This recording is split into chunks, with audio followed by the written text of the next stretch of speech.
Caramel. Caramel.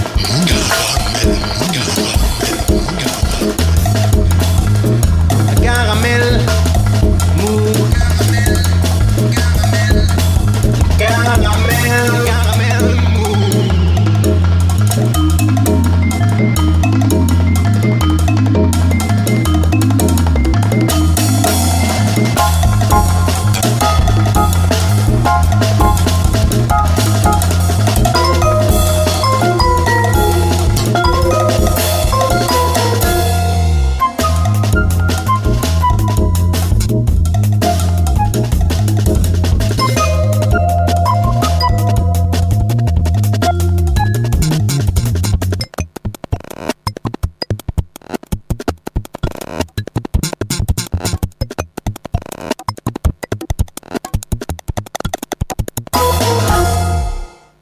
Donc je suis Olivier, je suis éducateur spécialisé à l'hôpital, je travaille en santé mentale.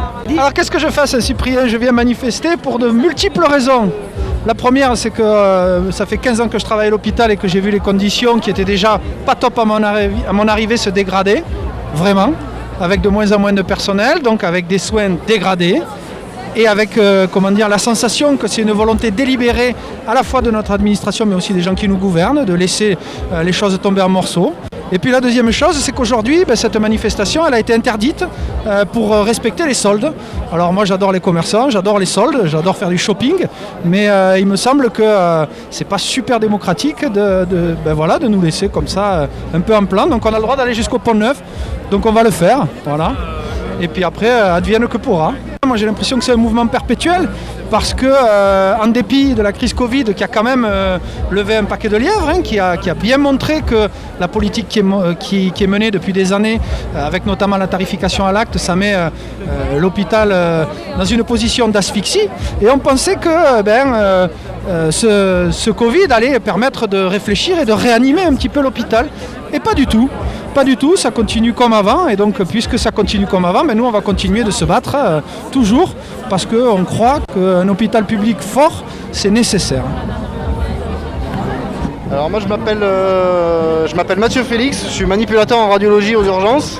Alors je crois qu'il y a tout qui est fait pour empêcher les gens de manifester, tout est fait pour les dissuader de sortir dans la rue pour reprendre un peu la parole et puis de se rassembler, de se mobiliser ensemble. On voit qu'il y a quand même eu pas mal de rassemblements aujourd'hui. Alors les étudiants sont dans une situation catastrophique, le médico-social n'a pas du tout été pris en compte pour le Ségur.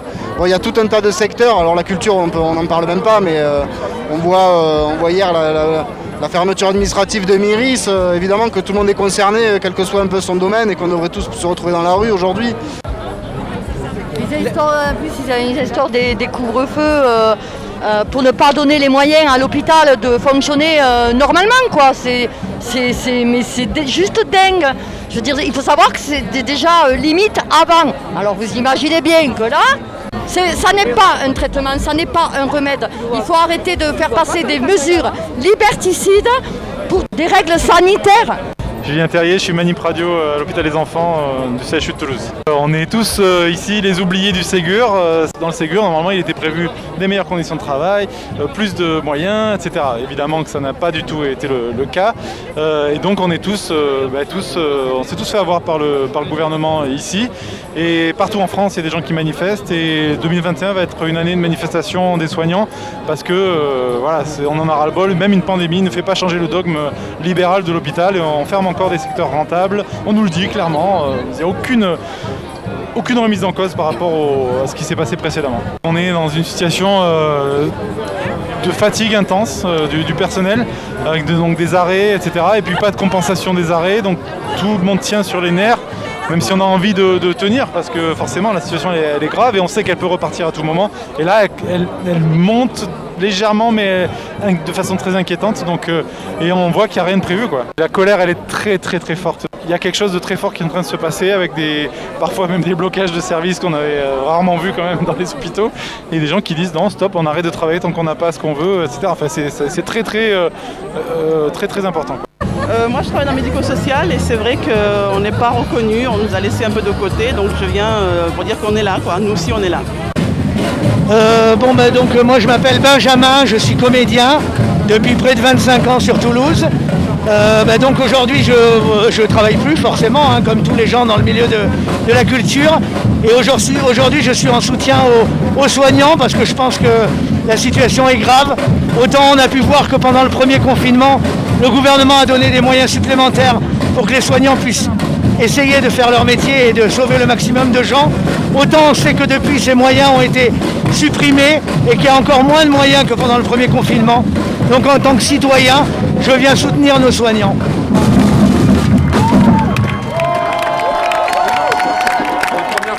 Voilà. C'était hier après-midi des échos de la manif appelée à l'initiative des syndicats de la santé en soutien au personnel du CHU, des hôpitaux, soignants et soignantes, du public et du privé, mais aussi des salariés du médico-social, EHPAD, IME, ITEP, maison de retraite, auxiliaires de vie, éducateurs, assistantes sociales. Tous ces salariés de la première ligne du front montés au pinacle par Jupiter lors du premier confinement et qui depuis se sentent bien oubliés en ce moment tant les promesses d'augmentation de moyens de travail et de moyens de travailler et de salaire n'ont pas été tenues. 300 personnes à manifester pour un mini-cortège avec fanfare entre Saint-Cyprien et le Pont-Neuf. Interdiction préfectorale oblige, interdiction préfectorale d'aller plus loin que le Pont-Neuf pour cause d'ouverture des soldes et d'absolue nécessité de ne pas aller perturber la fièvre acheteuse qui aurait pris possession de nos concitoyens. Les mêmes, souvenez-vous, avançaient il y a quelques semaines que les Français allaient majoritairement refuser de se faire vacciner. C'est vous dire si ces gens-là sont des lumières. Enfin, quand même, 300 personnes rassemblées à Saint-Cyprien, ça fait un peu juste pour une manif où il a été également question de la situation de la culture et des ennuis que vit en ce moment Mixar Miris, qui subit depuis hier une fermeture administrative pour manquement à ses obligations de sécurité. Nous y reviendrons dans le courant de ce 899e numéro de Caramel Mou. La situation actuelle du monde de la santé ou celle de la culture ou même celle de la restauration, j'en passe, et des aussi compliquées, devrait vous donner en tout cas des fourmis dans les pieds pour aller rejoindre dans la rue ceux qui y sont déjà. Et voilà une petite brève lue dans Libération ce matin, enfin un gros article lu dans Libération ce matin qui devrait vous inciter à retrouver tous ces manifestants dans la rue. Ça se passe dans le monde feutré de l'industrie pharmaceutique.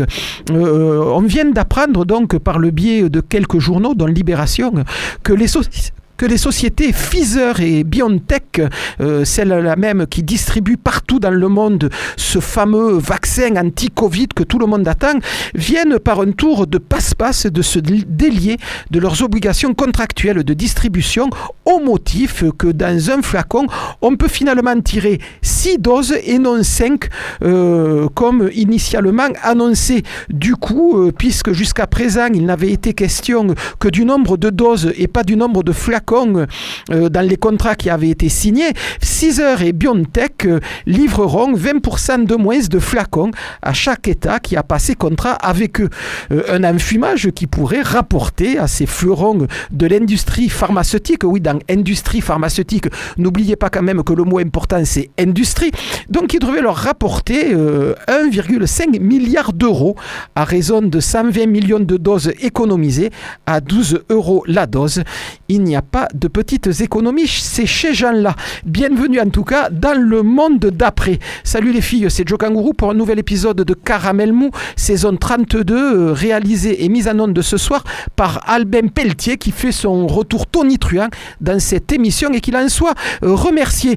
Émission en direct ce soir dans laquelle il sera largement question des Belles Gamelles, association reconnue d'intérêt général née pendant le premier confinement à l'initiative d'une trentaine de restaurateurs toulousains afin de manifester, je cite, de la considération et du respect aux personnes vivant en insécurité alimentaire en leur offrant des repas de qualité. Nous parlerons de cette association avec Alexandre Fox, son directeur. Nous évoquerons ensuite la fermeture de Mixar Myris, fermeture qui a été signifiée avant-hier à Mixar Myris. Nous en parlerons avec Joël Lecussan, le coordinateur de ce lieu culturel alternatif et indispensable. Et puis en fin d'émission, nous retrouverons notre bon professeur Thibault pour une nouvelle chronique érudite de cinéphilie décalée. Mais on commence tout de suite par la nouveauté de la semaine, Dakapo. Le groupe d'Alexandre Pogam revient nous titiller l'oreille avec un 7e album, Paradise, album plutôt enthousiasmant. Guitare électrique en front de scène, le temps d'un appel au secours énergique, cuivre et cordes pour fluidifier des mélodies accrocheuses, composition lyrique soutenue par une ligne de piano et de hautbois étincelant, et puis ballade en folk nostalgique ou encore écho évanescent d'une rumba cubaine. Ce disque est foisonnant autant que les chansons pop de ce groupe, portées par la voix tour à tour fragile et tonitruante d'Alexandre Pogam, sont brillantes. Dakapo, tout de suite un premier morceau, Help Me, extrait de Paradise, leur 7e album. C'est caramel mou et c'est tant mieux.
que c'est? Cette voix dont l'accent triomphant perce à travers le grésillement de la radio.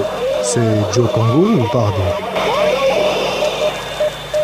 Prends ton smartphone, prends ta tablette, Zoom a sonné, ça signifie le prof est en ligne depuis sa cuisine. Mais oui, l'école est finie, l'école est finie, l'école est finie, l'école est finie, l'école est finie. Voilà, c'était L'école est finie, goguette, revue et corrigée par notre ami Lucas Lemoff, d'après l'actualité très confinée, qui veut que la plupart des scolarités maintenant se passent à domicile. Bonsoir Alexandre Fox. Bonsoir, merci de me recevoir.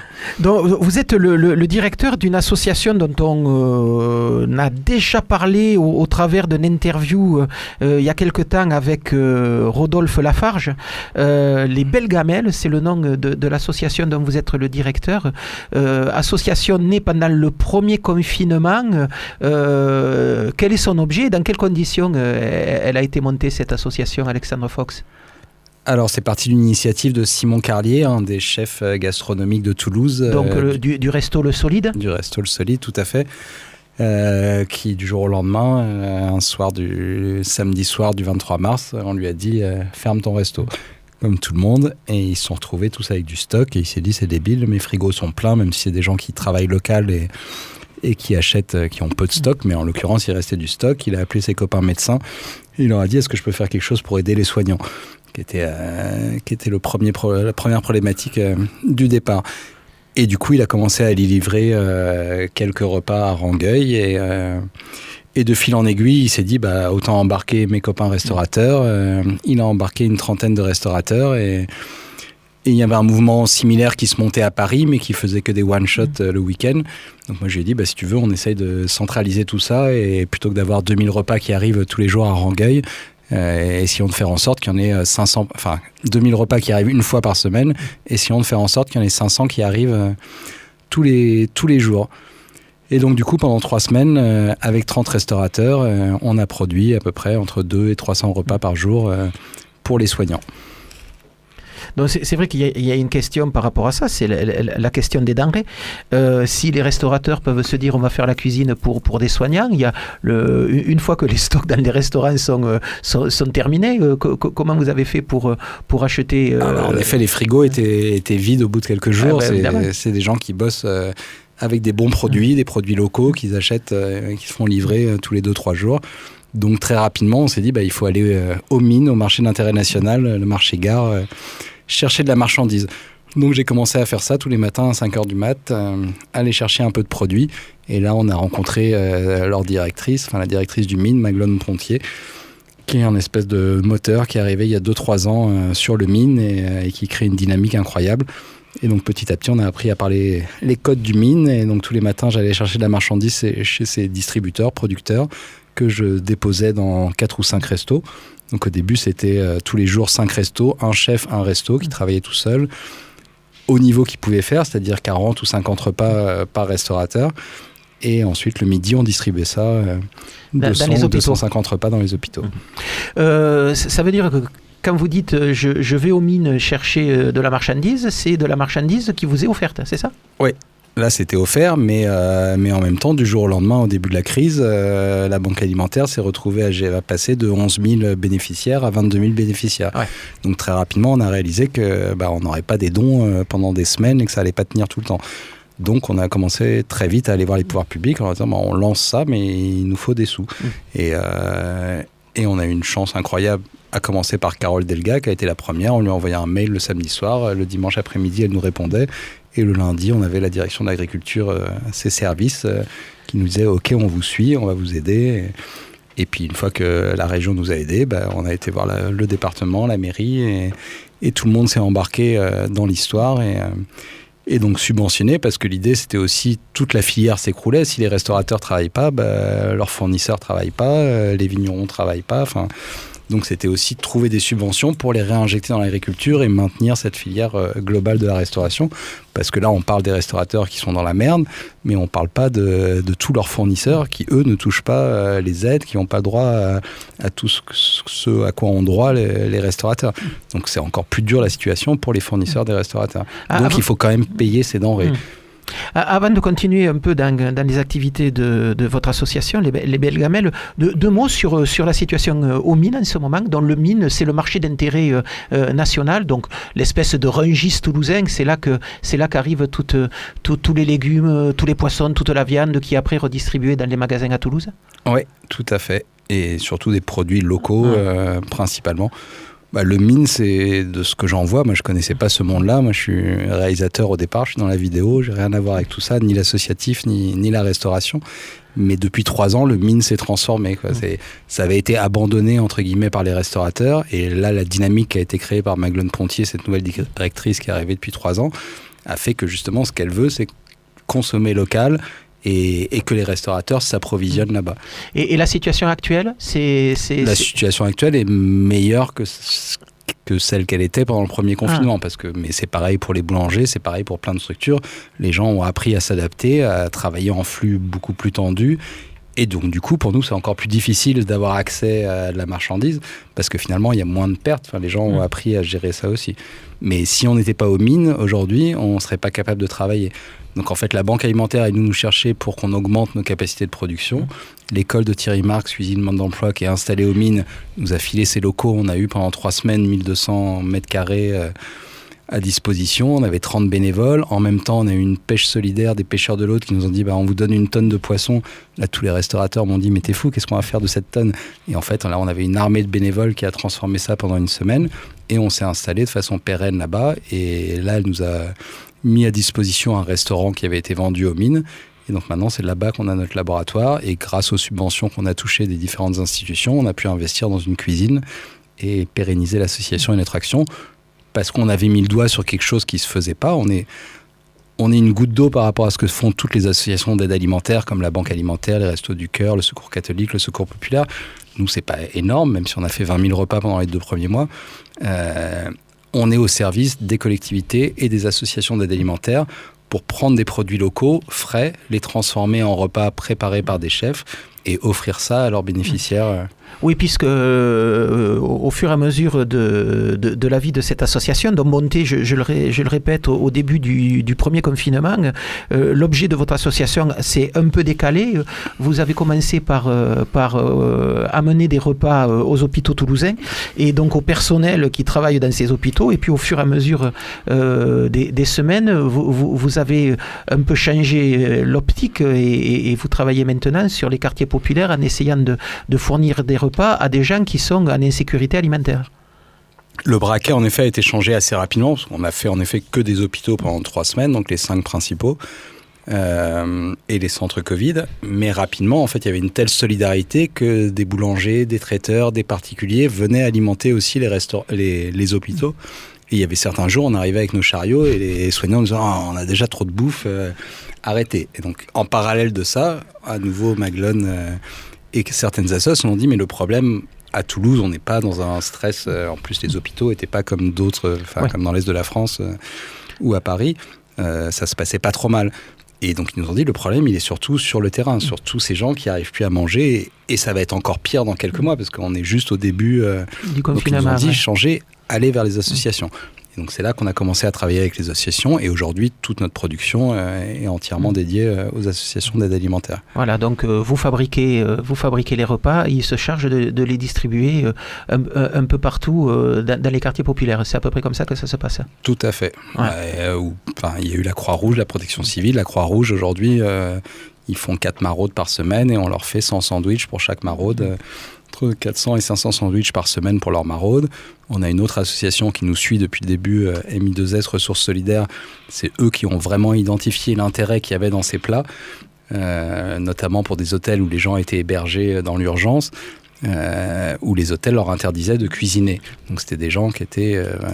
donc leur recevoir un colis avec de la farine, du riz ou des produits à transformer, ils n'en étaient pas capables parce qu'ils ne pouvaient pas transformer. Donc recevoir un plat, c'était à la fois pouvoir se nourrir tout de suite Et en même temps, très rapidement, ils nous ont dit, mais ces gens se sentent beaucoup plus respectés du fait qu'on leur donne quelque chose de préparé par des chefs ou pas, mais un vrai plat bon, fait de produits locaux, très souvent végétarien parce qu'il fallait s'adapter, c'était la meilleure façon de pouvoir répondre aux besoins de ces populations qui sont toutes différentes et qui ont toutes des habitudes alimentaires différentes. Donc en faisant ces plats végétariens. Comment ça se passe entre les chefs qui travaillent pour cette association ? Alors ça a changé parce qu'au début c'était vraiment un chef, une cuisine. Donc eux ils étaient très contents de redémarrer leur cuisine et de travailler tout seuls. Quand Cuisine Mode d'Emploi nous a mis à disposition ces 1200 mètres carrés. Cuisine Mode d'Emploi, c'est cette école de cuisine donc c'est une association qui a ouvert aussi. Il y a un an et demi sur le Mine. Oui, mais c'est une association donc montée par Thierry Marc, qui a je crois une douzaine de centres en France, qui fait vraiment de la réinsertion par la cuisine. Donc eux aussi sont en mode associatif, ils forment les gens. Mais eux, pareil, pendant le confinement, il n'y avait plus d'élèves. Donc ils nous ont donné accès à leur cuisine. Et donc la question c'était comment ça se passe entre les, donc voilà, les chefs. Les chefs, quand je leur ai dit on bascule, maintenant on va monter à 500 repas par jour, il faut basculer à Cuisine Mode d'Emploi. Là j'étais pas très envie de sortir de leur cuisine. Donc il y en a 5-6 qui ont joué le jeu, et puis d'autres qui sont venus regarder, qui sont en fait c'est pas mal. Donc petit à petit ils sont venus. Aujourd'hui là, on a redémarré là maintenant il y a 2 mois. Donc maintenant c'est tous les lundis, un des chefs de ces 35 chefs passe le lundi et lance des recettes pour la semaine et s'implique. Donc il y a à la fois ce côté qualitatif qu'on arrive à maintenir, et il y a aussi ce côté pour les bénévoles. Nos bénévoles, c'est 50% des gens de la restauration et 50% des amateurs, des gens qui sont contents de venir donner. Et du coup, avoir un chef, quel qu'il soit, qui vient leur apprendre à éplucher un légume, c'est super important aussi pour les bénévoles. Donc, nous, évidemment, en termes de com, ça bénéficie aussi. On reste sur cette ADN de départ qui était des chefs au service de ces populations, mais on maintient son contact et c'est super important pour les bénévoles qui viennent travailler tous les jours. Donc parlons un peu de ce que vous faites actuellement. Vous en êtes à combien de repas servis ? Alors pendant le premier confinement, on a fait 20 000 repas en 2 mois.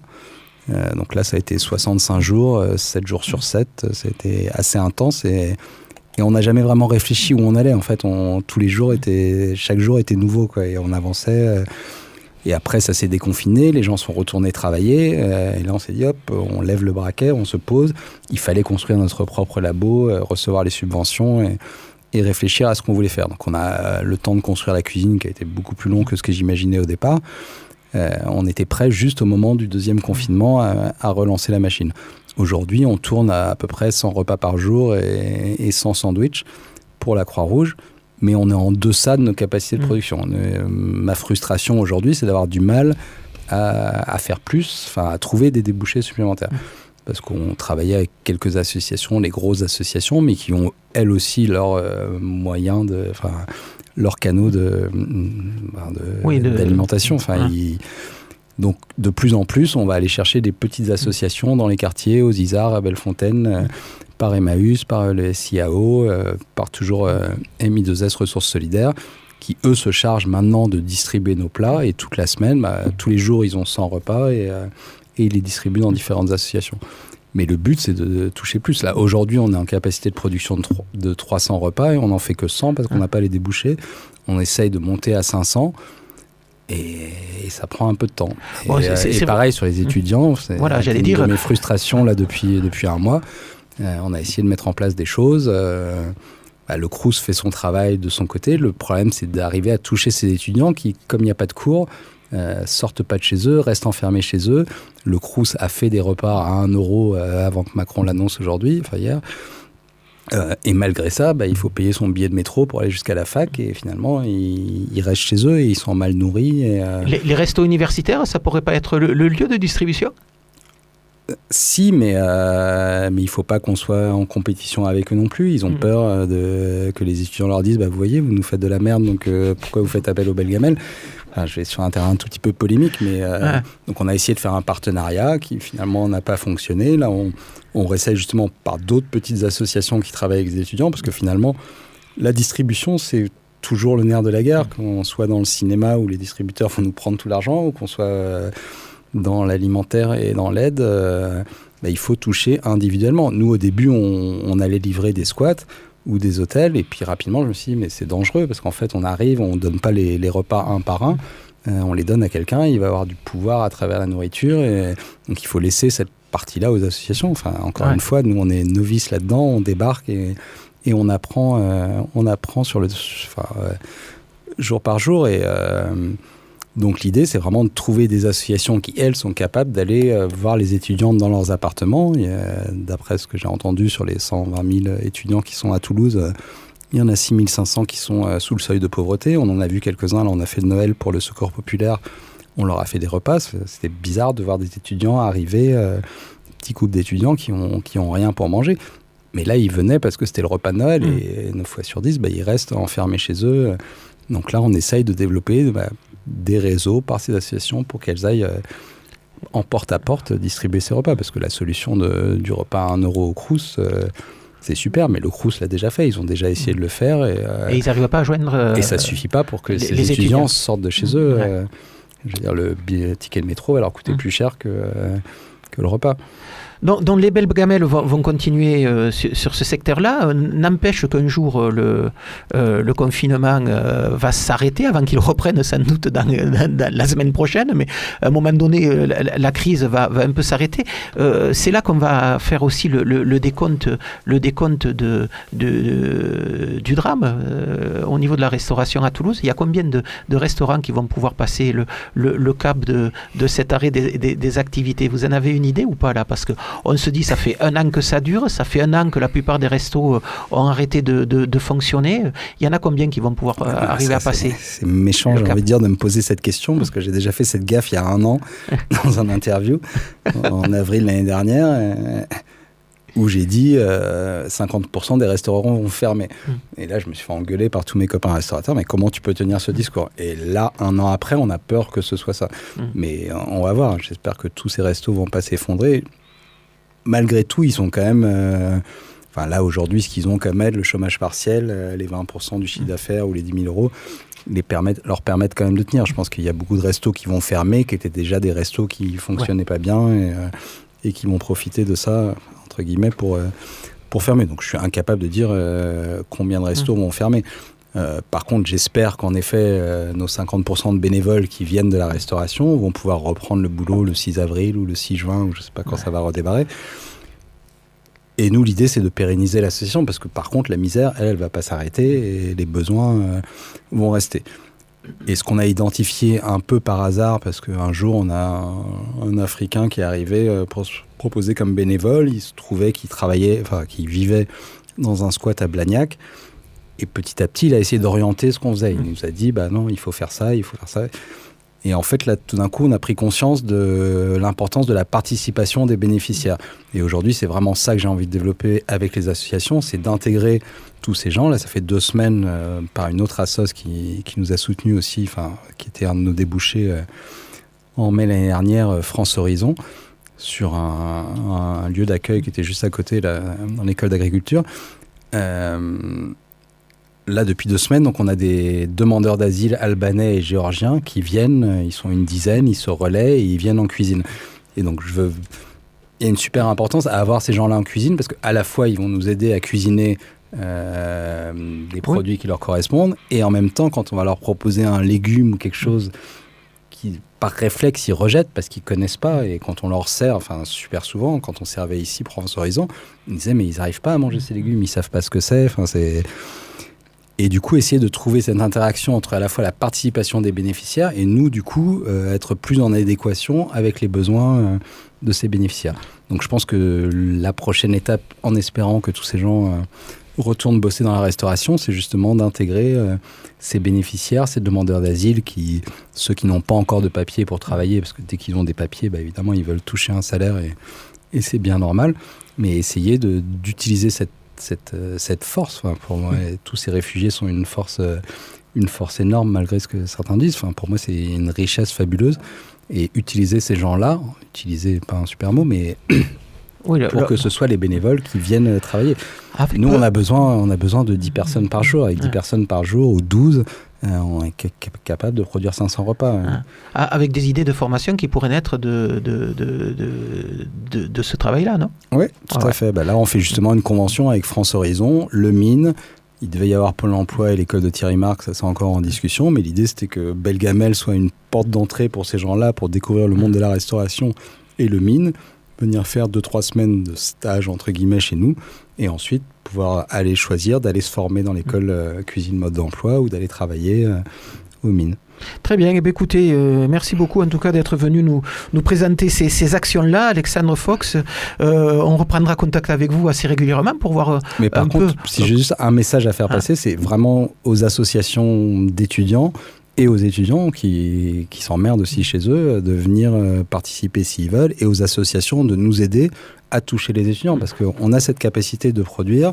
Et tout ce qu'on veut, c'est... Bon, ensuite, il y a le problème de la distribution, mais ce qu'on essaie de mettre en place aussi avec Ressources Solidaires, là, on va avoir d'autres bénévoles qui vont se balader à vélo, sur des vélos électriques. On va pouvoir faire des livraisons en circuit court.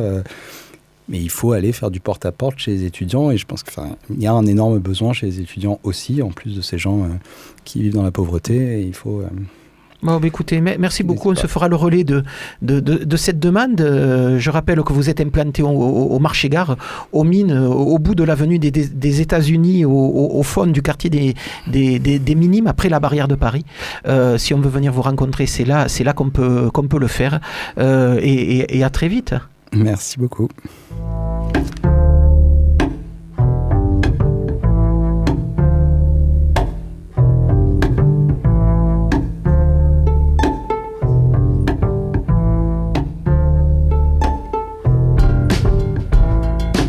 La farce de l'humanité, les rats de marée,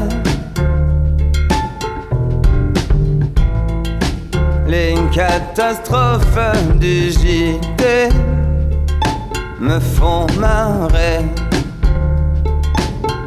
Pas touche à la mouche, au lapin, à l'oiseau, au bébé kangourou, au petit doigt fragile. Le des torrents a inondé le monde, toutes les larmes de tous les crocodiles, toutes les larmes de tous les crocodiles, toutes les larmes. Qu'ils s'entretuent, qu'ils se battent, qu'elles soient dures ou molles. Les hommes ont la guerre au ventre et je rigole. Pas touche au canard ou au poisson volant, seigneur des forêts ou aux pigeons des villes.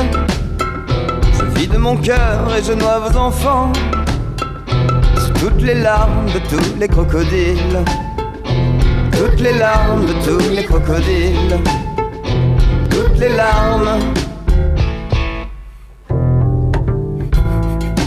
Les injustices du monde, les pions et les pionnes,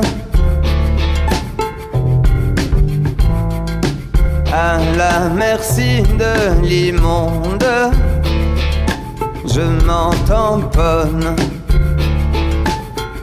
Pas touche au cloporte, au singe, à la limace, pingouin magnifique à son air débile. Je tout mon saoul et je noie votre race sous toutes les larmes de tous les crocodiles, toutes les larmes de tous les crocodiles, toutes les larmes,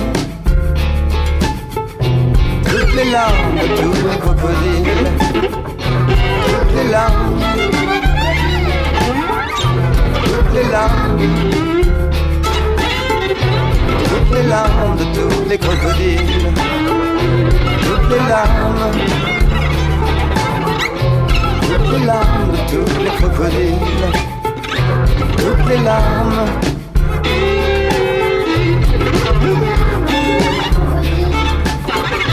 Toutes les larmes de tous les crocodiles, toutes les larmes de tous les crocodiles, toutes les larmes. Voilà, c'était Ember avec son nouveau quartet. Ember qui est programmé dans le cadre du prochain festival Détour de Chant. Ember qui évidemment aura son concert annulé. Vous comprenez pourquoi. Par contre, il sera le mercredi 27 janvier à partir de 15h en streaming depuis le théâtre des Mazades pour un concert sans public évidemment, toujours dans le cadre de Détour de Chant, un Détour de Chant 2021 qui va être complètement bouleversé, sans doute complètement annulé.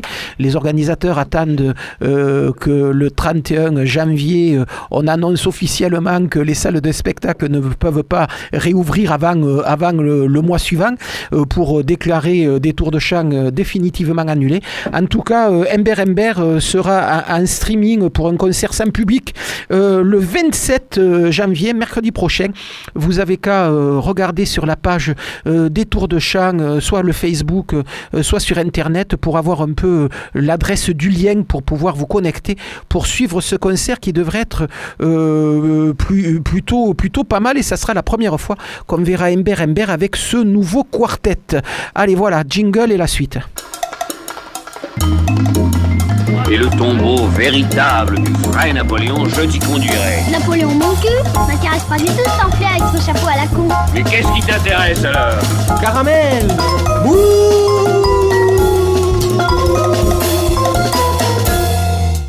Surtout ne te vexe pas au pieu. Si dans ce contexte couvre-feu, je pense à Jean Castex au moment de... Oh merde. Tout ça me rend nerveux.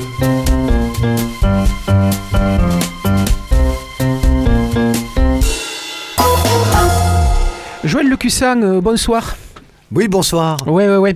Ça faisait longtemps finalement que vous n'étiez pas venu dans ce studio. Absolument, c'est un peu ta faute, je pense. Ouais, et c'est vrai que c'était plutôt une bonne nouvelle, parce que chaque fois qu'on vous invitait, c'était parce que on était en train de vous menacer d'expulsion de la préfecture, après vous avoir expulsé des anciens ateliers Miris à Saint-Cyprien, et puis pour venir nous expliquer que vous aviez du mal à faire comprendre aux différentes municipalités qui se sont succédées depuis le début de vos aventures que vous aviez absolument besoin d'un local pérenne, et puis local qui a été finalement donné il y a une petite dizaine d'années. C'était à quinzaine d'années. C'était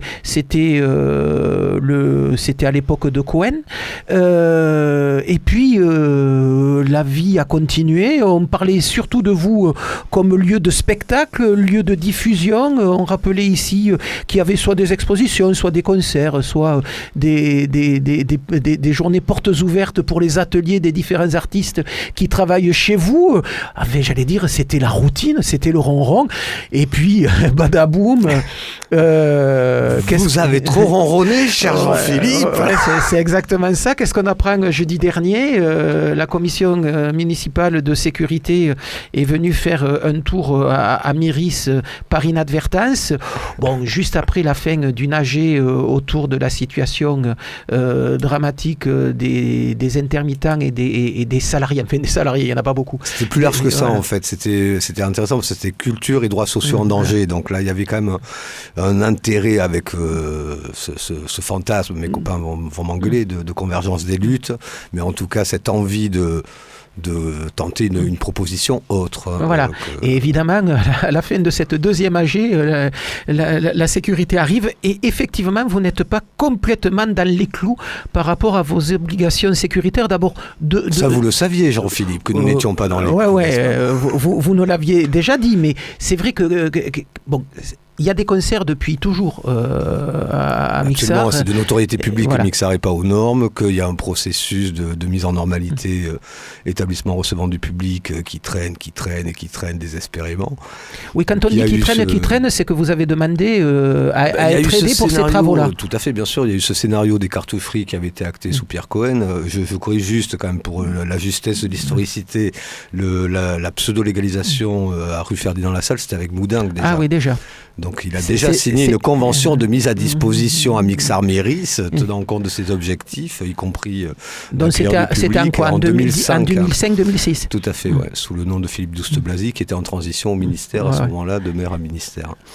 Et donc en tout cas, sous Cohen, il y avait ce scénario des cartoucheries à 9 millions d'euros, hein, qui peuvent nous affoler, mais à un moment donné, quand on se lance dans du bâti, ça peut monter très vite, les sommes en question. Et ça a été remis en question quand Moudin qui est revenu aux affaires en 2014, et où on est tombé à un budget à 3 millions qui ne sortait de nulle part, qui ne s'appuyait sur aucune étude. Et depuis, il y a eu l'achat du lieu en 2018 par Toulouse Métropole, qui n'est pas anecdotique quand même, quoi, où ils ont mis 2 millions 100 sur la table. S'ils avaient fait un achat location du lieu comme on l'avait conseillé à l'époque, le lieu aurait été acheté en fait, hein, et on n'aurait pas eu besoin de redépenser 2 millions 100 d'argent public, mais bon, voilà, ça s'est fait de cette manière-là, et là après derrière c'était ces 3 millions qui ne suffisent pas à faire les travaux qu'il faut pour mettre en conformité Mixart tel qu'on vit Mixart, et tel que se vit Mixart, et tel qu'on expérimente certes les espaces de création, bien entendu, qui sont le cœur du projet, mais aussi des formes de diffusion qui sont absolument décalées par rapport à ce que peuvent proposer des lieux plus conventionnels de diffusion. Donc pour repartir de ce problème de jeudi dernier, donc c'était la semaine dernière, fermeture administrative qui est arrivée avant-hier, la situation aujourd'hui de Mixart, c'est quoi ? Donc la situation, c'est que c'est fermé au public. Mais ça, c'était déjà fermé au public. Oui, mais la notion de public dans un arrêté comme celui-ci de la sécurité civile, c'est qu'elle s'étend aux adhérents de l'association, vu qu'eux considèrent qu'ils s'adressent à un exploitant. La direction de la sécurité civile, c'est ceux qui s'occupent des normes accueil public pour des lieux privés comme publics. Donc c'est cet angle d'attaque qu'ils ont choisi finalement, on va dire, hein, parce qu'on peut dire que c'est un choix quand même, ça semble préparer, le réchauffer, et donc là c'est sur cette notion-là qu'ils nous attaquent, et le public s'étend également aux adhérents, donc aux artistes. Donc là en ce moment, effectivement, ils ont supprimé une 60aine d'artistes visuels, arts plastiques, arts vidéo, arts numériques, d'accéder à leur travail, mais aussi à leurs outils de production, voire à leur univers, à leur vie aussi, parce qu'on sait quel est l'engagement et la relation intime qu'il y a entre un atelier et un artiste plasticien, à un moment donné, qui dépasse très largement le simple outil de production. Ils sont en train d'empêcher une 30aine de compagnies qui étaient programmées en résidence de création de pouvoir créer.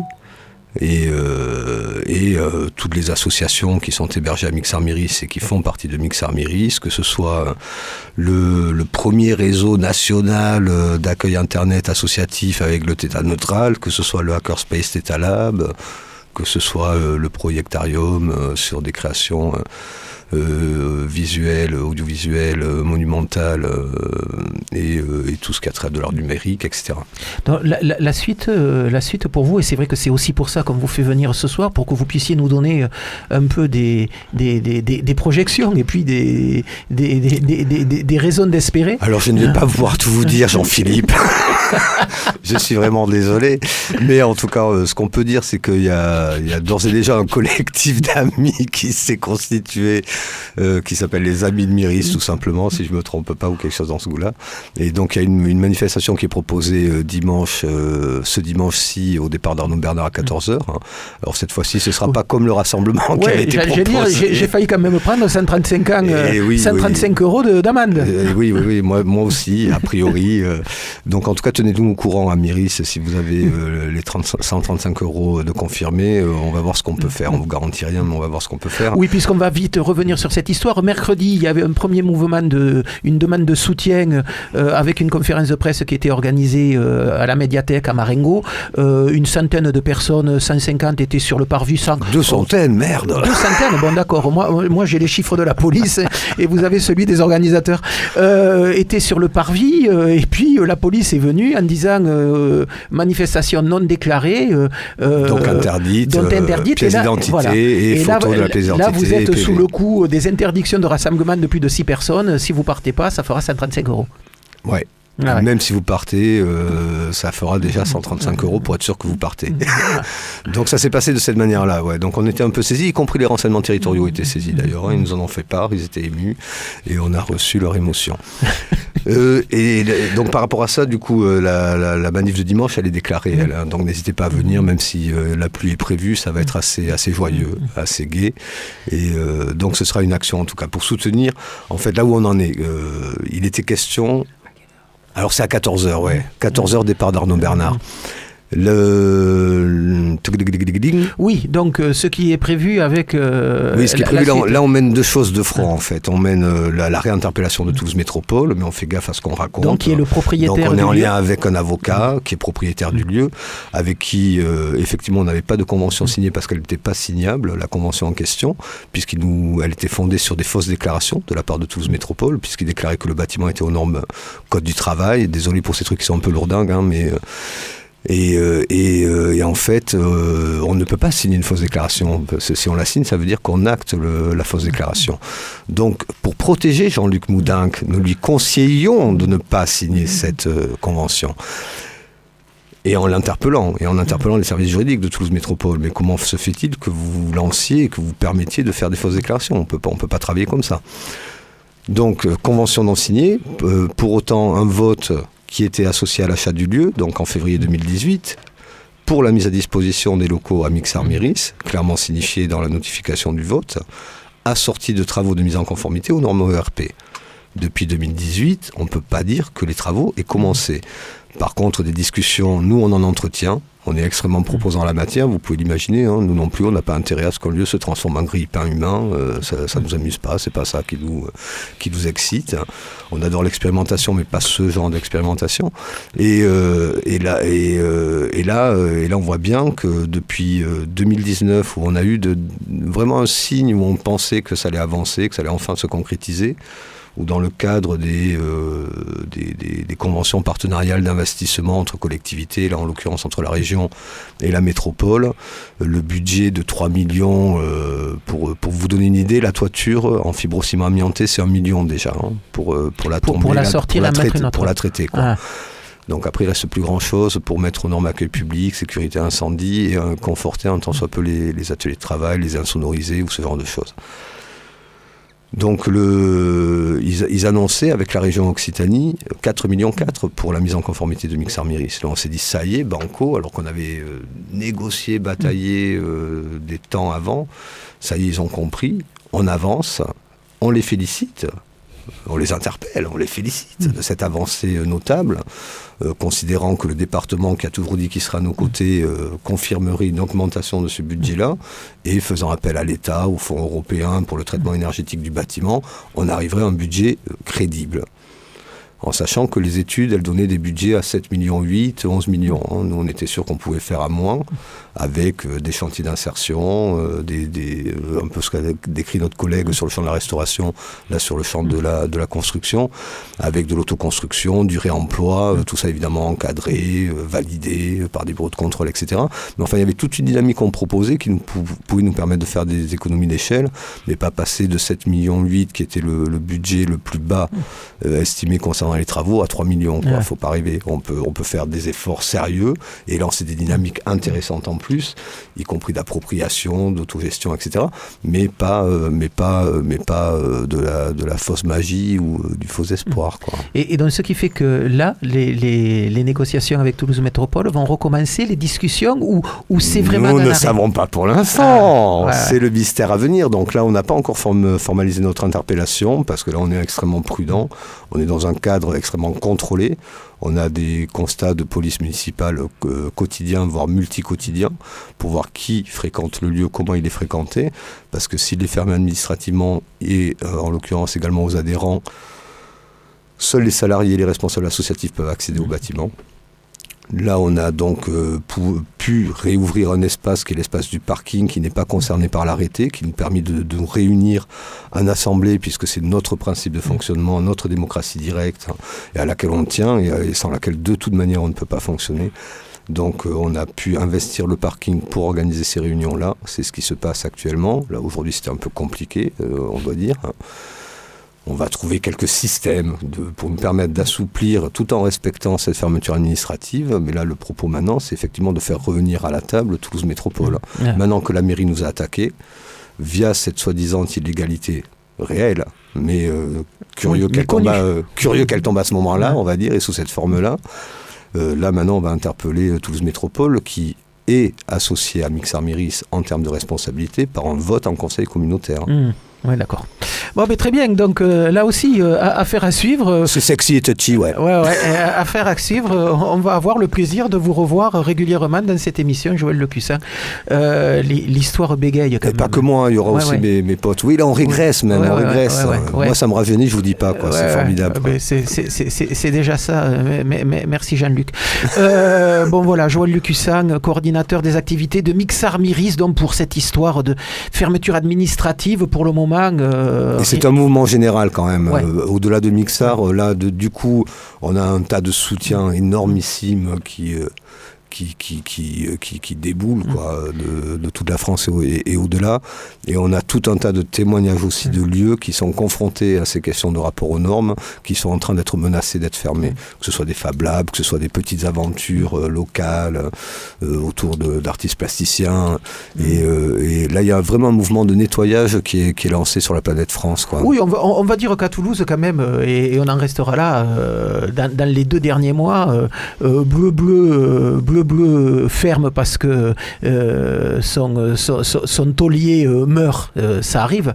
Une association de quartier essaie de négocier avec la mairie, voir ce qui pourrait en devenir. La mairie commence à négocier, mais pendant qu'on commence à parler de qu'est-ce que ça pourrait devenir, il y a les pelleteuses qui viennent casser bleu, comme ça il n'y a plus rien à discuter. Le pavillon Mazar du groupe Bercy qui ferme. Exactement. Il y a la Grave avec le DAL qui se fait expulser pendant qu'ils sont en train de négocier la convention. C'est un peu ce qui arrive avec Mixar Myris. C'est vrai que là aussi, il y a pas mal de ménages qui étaient en train de se faire. Et finalement, il y a peut-être des gens qui vont regretter de ne pas être allés voter en juin dernier. Moi, je l'ai pourri en ce moment. Vous pouvez, de temps en temps, on voit des choses sur Internet, des déclarations sur Internet. Ah, si j'avais su, oui, il fallait peut-être s'en préoccuper en juin. En tout cas, Joël Lecussin, merci d'être venu nous donner quelques nouvelles et la porte vous est ouverte. Vous avez vu, il y a le métro qui est juste à côté. C'est magnifique. C'est finalement assez pratique pour vous. C'est formidable. Allez, à très vite.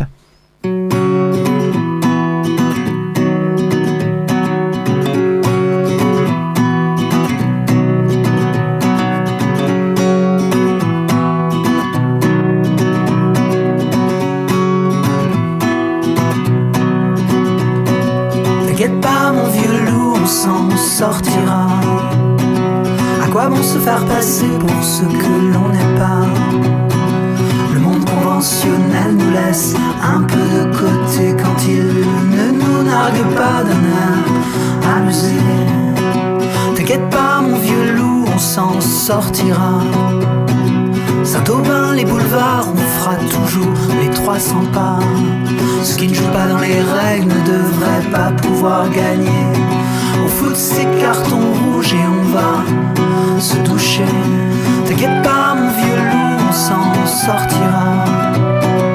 Il y aura bien une prime pour ceux qui ne trichent pas.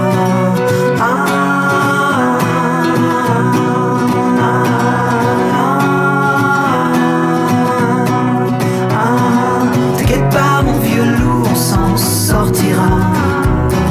À quoi bon se faire passer pour ce que l'on n'est pas?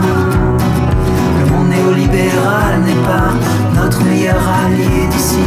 Qu'une main invisible ne vienne siffler la fin de la récré. T'inquiète pas mon vieux loup, on s'en sortira.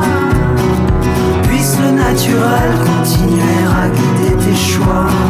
La solitude ce n'est pas cool, ce n'est que rarement désiré. Mais en y réfléchissant bien, il y a quelque chose à en tirer. T'inquiète pas mon vieux loup, on s'en sortira. Il y aura bien une fille qui fera le dernier pas.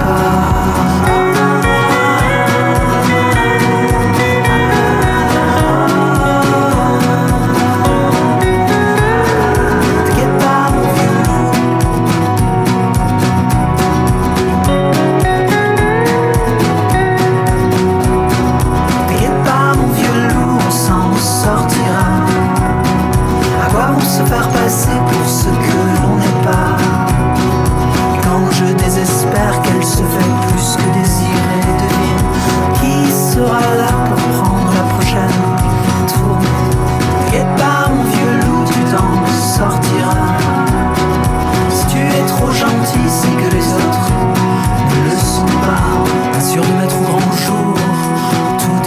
secret, mais soit on en dit trop, soit ce n'est jamais assez. T'inquiète pas mon vieux loup, on s'en sortira. À quoi bon se faire passer pour ce que l'on n'est pas?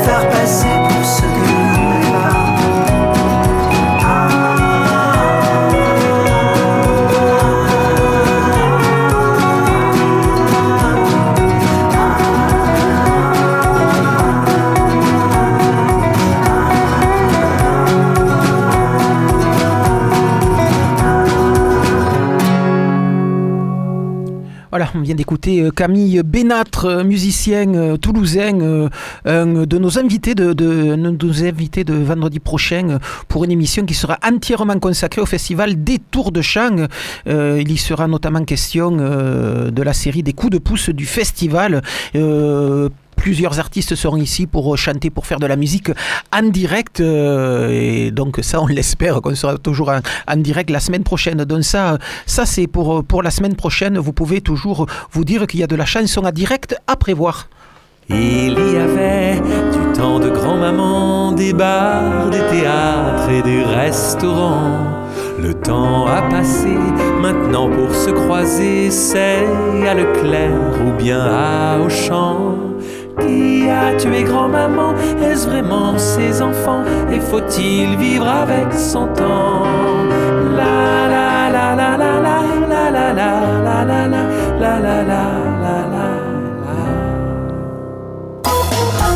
Voilà, nouvelle petite goguette de Lucas Lemoff que l'on remercie pour le travail engagé cette semaine. Fred Thibault, bonsoir. Bonsoir, petite fée de la FM. Ah, même pendant le couvre-feu, vous me la faites quand même, ça fait plaisir.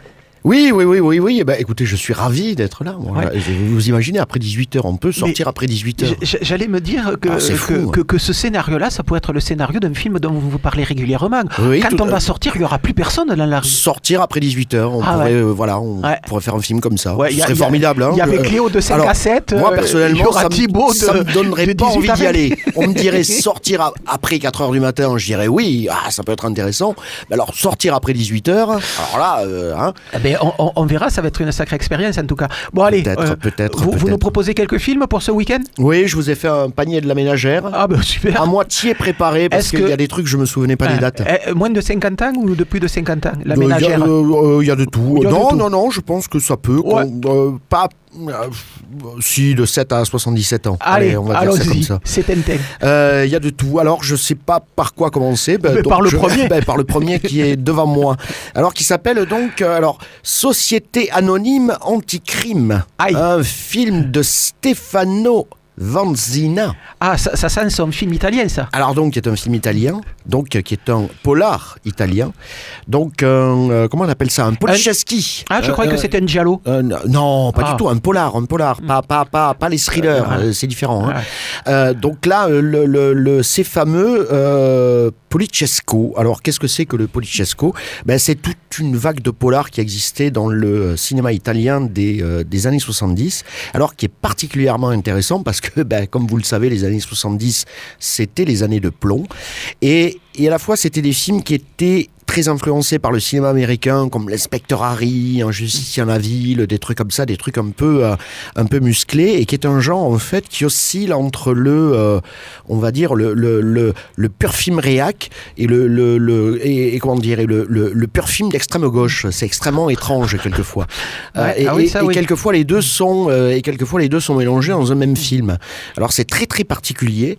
C'est finalement des films qui sont assez punk parce que c'est des films très très violents qui sont toujours tournés un petit peu à l'arrache, que ce soit à Naples, à Rome, à Turin, etc. Ça va se faire un petit peu dans toute l'Italie. Celui-là est particulièrement intéressant puisqu'on a une espèce de commissaire de police là qui est raide comme la justice et qui fait son métier, donc qui arrête les mécréants.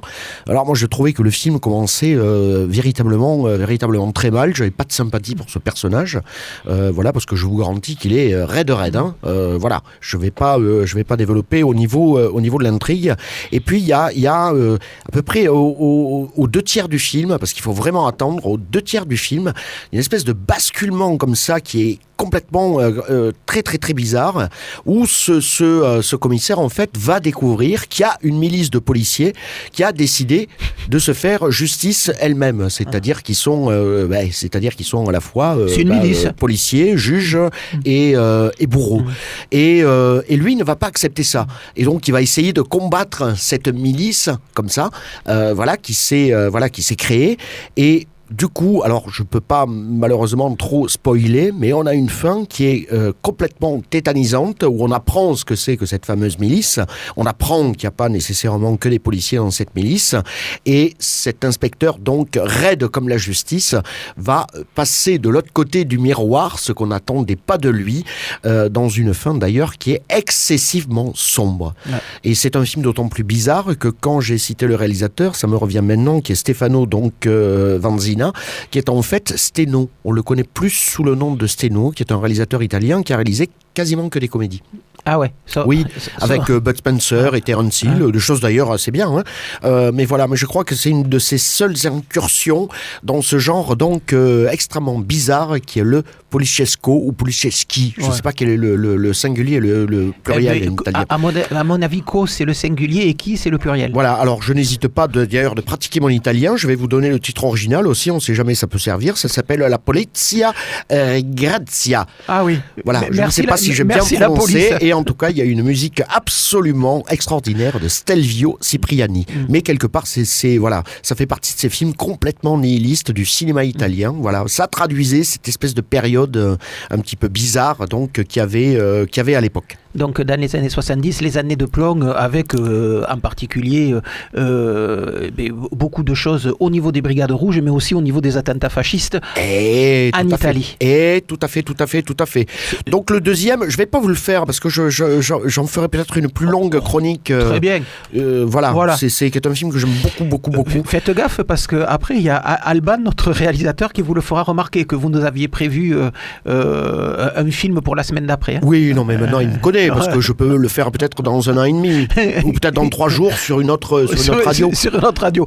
Allez, le deuxième. Bref. Alors le deuxième, écoutez, alors là je suis un peu honteux, je l'avais déjà fait, mais je crois qu'il faut rappeler l'importance de ce film. Donc je vais vous parler de The Curious Dr. Hump, donc le curieux Dr. Hump, film qui n'est jamais sorti en France, c'est une traduction littérale. Alors on le connaît aussi sous son titre argentin, La Venganza del Sexo, la vengeance du sexe. Alors ça c'est formidable, c'est un film qui date de 1969, c'est un film de Emilio Vieira. Je connais pas trop Emilio Vieira, j'ai vu un de ses autres films dont j'ai oublié le titre, mais je pense que c'est quelqu'un qui a pas mal tourné en Argentine dans les années 60 et 70. Et là écoutez, je pense qu'il faut juste s'arrêter à l'intrigue, puisque, écoutez, je ne sais pas quoi dire, mais en tout cas, si, je vais le dire. Allez, on y va, c'est parti. Alors, on démarre toujours avec un savant fou. Donc là, c'est un savant fou qui kidnappe des couples. Dans les parcs, l'histoire est plus complexe que ça. Je vais en venir au détail. On va s'accrocher. Alors, on kidnappe des couples dans des boîtes de nuit, dans des parcs, ou dans la rue, etc., et on les amène dans un château. Et là, on leur force à faire l'amour. On les bourre d'aphrodisiaques. Et là, il faut y aller, mes cocos.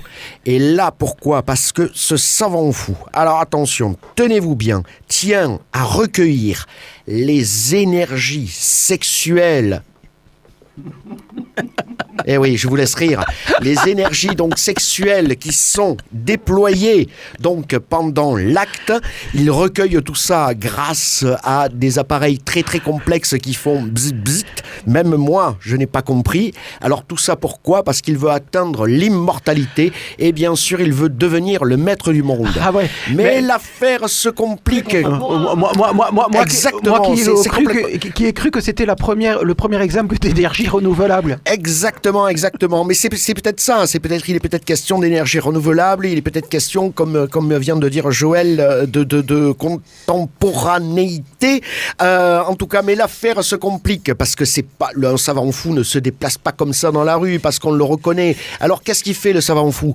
Il crée un monstre de Frankenstein avec une lumière au milieu du front qui fait bip bip parce que comme ça il peut le piloter. Alors vous voyez comme c'est discret, hein ? Voilà, quand on est un savant fou on n'est pas discret, mais quand on est un monstre de Frankenstein on est complètement discret. Et donc c'est ce monstre de Frankenstein qui kidnappe ces couples, qui va les ramener dans le château, comme je le rappelle, pour récolter les énergies sexuelles et tout blablabla. Mais là c'est pas fini parce qu'on s'aperçoit qu'il y a un super méchant. Qu'est-ce que c'est que le super méchant ? En fait, le savant fou est contrôlé et aidé par un cerveau dans un bocal qui lui parle comme ça. Donc le cerveau tressaute comme ça, il y a des lumières électriques partout et il lui dit oui, il faut absolument que tu fasses ça, kidnappe les couples et tout, etc. Bon, bref, c'est absolument génial. C'est pour moi, c'est quelque part, c'est toujours pareil, sur une échelle d'amusement. Il faut considérer le cinéma sur une échelle d'amusement et sur l'échelle d'amusement, ce film atteint 10 sur 10. Ah ouais. Citizen Kane n'en atteint pas autant au niveau de l'échelle d'amusement. Ouais. Hein, je vous parle de pur amusement et quelque part, voilà, ça reste quand même un chef-d'œuvre de l'histoire du cinéma. Donc, The Curious Dr. Hump, le curieux Dr. Hump, La Venganza del Sexo de Emilio Vieira, ça date de 1969. Alors là, j'ai que le DVD malheureusement, mais parce qu'il doit sortir là en Blu-ray incessamment sous peu et je devais le recevoir et je ne l'ai pas reçu. Donc une version qu'il faut d'ailleurs absolument voir, qui est d'autant plus étrange qu'il n'existe à l'heure actuelle que la version américaine du film, et la version américaine du film évidemment est tombée entre les mains d'un producteur un peu cinglé qui a dit aïe aïe aïe aïe aïe, moi je vais épicer ça de quelques scènes additionnelles de sexe qui ont été rajoutées. Donc, indépendamment de ce qu'a pu faire le réalisateur. Donc, ça ajoute encore plus à l'étrangeté du film. Ben voilà. Et bien avec ça, on est bien monté pour le week-end. Évidemment, c'est des choses qu'on peut trouver sur le net légalement et...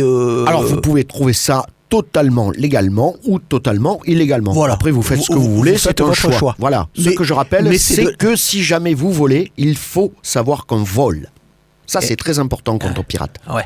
Voilà, allez, c'est sur cette déclaration philosophique de notre bon professeur Thibaut que va s'achever ce Caramel Mou hebdomadaire. Avant de finir, 2 propositions de concerts, évidemment un concert sur Internet. Frédérica sera demain soir à partir de 19h en concert Facebook organisé par la Maison de la Terre, lieu culturel installé à Poucharamé, à quelques kilomètres de Riom. Plus d'infos sur la page Facebook de la Maison de la Terre.